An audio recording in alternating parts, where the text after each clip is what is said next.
Hey everybody, hope you're doing well. My name is Bobby Mack. This is the second video I'm doing documenting my journey having lateral recess stenosis.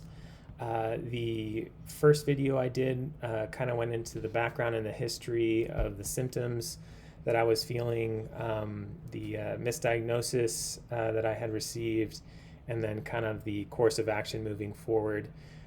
Which after seeing a neurosurgeon and after multiple MRIs was determined that I do have lateral recess stenosis and that a hemilaminectomy was going to be the best procedure to relieve the nerve pain that I've been feeling for the last couple of years. So um, again, I had I have been having this shooting pain down my leg and had been misdiagnosed from everything from sciatica to piriformis syndrome, tight IT bands, plantar fasciitis, and it turns out there's just stenosis on my spine, and that was pinching the nerve.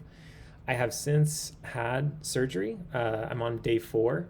I kind of wanted to walk through, mostly in this video, to talk about the pre-op appointment, the surgery itself, and kind of like the first few days out of surgery now. And so the pre-op appointment is really just preparing you for the day, just making sure that you understand what to do, what not to do before surgery, and just preparing you for what's to come. And I feel like my neurosurgeon and his team did a really good job of preparing me for the day there. The first day after surgery, you're pretty out of it. You know, you're coming out of anesthesia. My surgery was the first one of the day, and so I got dropped off at the hospital at 5 a.m. Didn't go into surgery until 7 a.m. And then from there, the surgery was started at 7, and the procedure itself only took about an hour, but pre-op, post-op recovery was about 2 hours. So I was out of there by 10 a.m. and on my way home, which was nice to just be in my own bed trying to recover. So, and really that first day, you're just in bed, sleeping it off, and just trying to get comfortable. For me, ice packs have been a lifesaver. Obviously, the pain medicine is great for the pain and the stiffness, but the ice packs have been what really have gotten me through these past few days.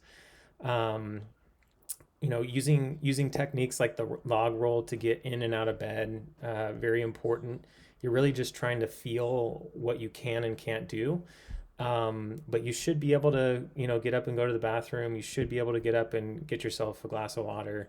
But it's really nice to have friends and family helping out. I have my parents in town right now, and there's no way I could have done any of this without them. I have 2 little girls as well, and so just, getting them home from school and doing their bedtime routine, there's just literally no way I could do that because of the amount of pain I'm in, and also too just the feeling that's back there right now. Like it does feel like there's a hole in my back, and it's because there is. They've removed part of my spine to make more room for the nerve, and so just getting used to that is a huge adjustment. There's a lot of instability. There's a lot of movements where you're just kind of taking it really easy. You can't lift hardly anything, and you're not supposed to.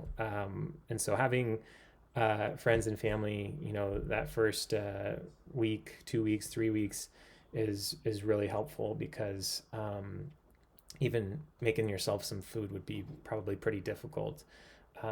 But yeah, first day, went well, and second day was worse. Unfortunately, that's where the stiffness really set in from the incision, and also the pain was kind of at its most, I would say. I continued to take the pain meds and the muscle relaxer. Continuing with the ice packs is really important too, for the inflammation and just managing the pain there. And so day 2 was really just in bed, got up a few times just to kind of get that movement going. It's really important to move around as much as you can, or as much as you can tolerate. But yeah, that's pretty much day two. Day three was really great because that was the first day where I saw a lot of improvement. The stiffness was kind of cut in half, I'd say. The pain was, going away, not nearly as intense as the first 2 days. And so that's where I really started to think, okay, this is healing. This is getting better. I am healing. Here I am on the fourth day, and I am up, moving around, walking. Making this video sitting here. It is uncomfortable to sit in this position. I prefer to just be laying on my back on an ice pack, but it's manageable, and that's kind of like the big thing with this surgery is, for the first time in years, the pain is manageable through the ice packs, through the pain medicine. It's finally manageable, which makes me, for my journey here, makes the surgery well worth it. So you're probably wondering about the nerve pain. Some people come out of these surgeries and have zero nerve pain. For me, that wasn't the case. I do feel some lingering nerve pain still, but that's perfectly normal. If you've done any nerve damage, and for me, again, this was years of pain, years of damage to those nerves, it's going to take some time for those nerves to recover and to heal themselves.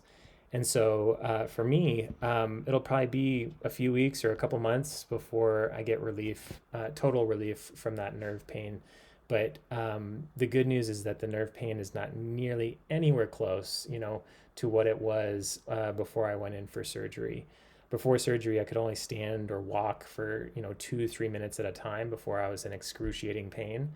And now I can walk around, I can stand, and only feel a little bit of tingling in my toes, which makes me think that the nerve damage isn't extensive. So I'm really hopeful, and hopefully in the videos that I make after this, I'll probably do like a 90-day video or a 6-month video. I'll be able to update you on that progress as well. But yeah, in the meantime, no bending, lifting, or twisting. That's the BLT method that the doctor will tell you. You really can't do any of those things. Really, holding 5 pounds in your hand does feel like a lot. And it's just some getting used to. So I'm looking forward to physical therapy as soon as it's prescribed and as soon as I'm ready. And again, it's imperative that you have help. The help that I've been getting from my parents has been just tremendous. I really can't say thank them enough, and I can't imagine trying to do this without them. So, but hopefully this video helps in your journey. And again, if you're wanting to rewatch or watch kind of some of those symptoms that I was feeling in the first video, kind of describing the pain a little bit more, that's all there. I'll link everything below. And if you have any questions or comments, just let me know. Take care. Be well.